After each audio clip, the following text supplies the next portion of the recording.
The thinking that if I give demotions to some of the underperforming bankers, it's going to prompt some voluntary departures. Right? I mean, it's quite difficult, more difficult than in Hong Kong to lay off some of the people, and this is a smart way to them to make to let some of the people leave without making them redundant, which will result in very hefty fees and severance packages. Right, and this is broadly part of a cost-cutting drive, isn't it?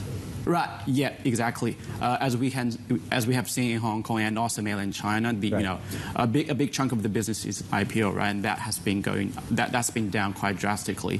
So deals making is volume is down, and over the years, because of the when the time was booming, they overhired a lot of people. So now CICC is apparently the biggest investment bank in China that hired more than 2,000 bankers across the country. Right. So this new scheme actually would help them to rate those 10% of the bankers as like really underperforming, and they will see their title to be demoted. For example, if you're a managing director, there is 10% of them will be demoted to exec director, and then there is another 20% of the bankers, those regarded as underperforming, they will see a small demotion, which means, for example, if you're associate 2, you'll be demoted to associate 1.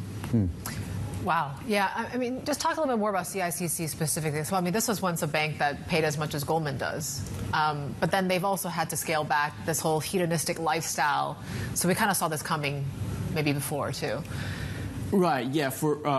At one point, I think CICC is really considered as the Goldman Sachs of China, right? Yeah.